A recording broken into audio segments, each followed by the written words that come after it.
छठ महापर्व आज से शुरू हो चुका है। कार्तिक माह के शुक्ल पक्ष की चतुर्थी तिथि को नहाय खाए के साथ छठ पूजा की शुरुआत हो चुकी है।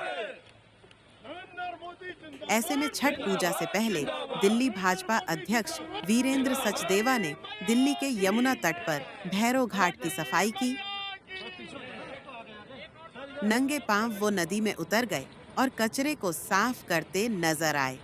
इस दौरान उनके साथ बीजेपी के कई कार्यकर्ता मौजूद रहे।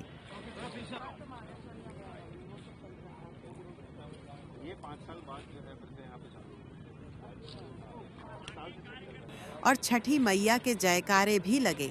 घाट साफ करने के बाद दिल्ली भाजपा अध्यक्ष वीरेंद्र सचदेवा ने घाट का निरीक्षण भी किया। इसको लेकर उन्होंने क्या कुछ कहा, सुनिए। देखिए, यमुना इस बार बह रही है।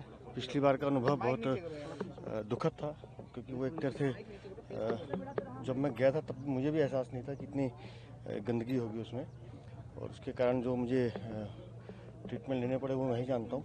लेकिन पिछले 8 महीनों में हमारी दिल्ली की सरकार ने और केंद्र सरकार ने मिलकर जितने प्रयास किए हैं उससे कम यमुना आज हमारी इस लायक है कि हम उसमें जाकर डुबकी लगा सकते हैं। और मुझे लगता है कि आने वाले 2-3 सालों में यमुना जिस तरह की निर्मल अविरल बहनी चाहिए वो हमको दिखाई देगी। सर, आम आदमी पार्टी ये आरोप लगा रही है कि जो वो मिलाते थे, जो डी फोमर, वही आप मिला रहे हैं, लेकिन आप कहते थे कि वो जहर मिला रहे हैं। क्या कहना है? देखिए, मुझे लगता है ये सवाल आपको उन लोगों से पूछना चाहिए जो उसका यूज़ कर रहे हैं। मुझे जहाँ तक जानकारी है, डिफॉर्मर के भी अलग अलग प्रकार हैं, लेकिन जिस तरह से आम आदमी पार्टी ने यमुना को गंदा नाला बनाया और हमारे जो पूर्वांचल भाई बहनों की आस्थाओं के साथ खेला, कितने साल यमुना के तट पर उन्होंने पूजा नहीं होने दी। आज इतने सालों के बाद दिल्ली में भारतीय जनता पार्टी की सरकार है, तो अब यमुना के तट पर पूजा कर रहे हैं। यमुना की सफाई में पिछले 8 महीनों में हमारी दिल्ली के मुख्यमंत्री और पूरी सरकार ने मिलकर प्रयास किए हैं, जिसका ये परिणाम है कि आज हम यमुना के तट पर पूजा कर पा रहे हैं।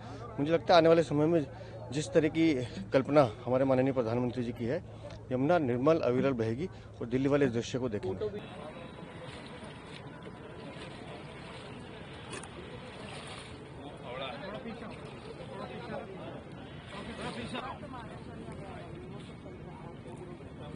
ये 5 साल बाद जो है फिर से यहाँ पे चालू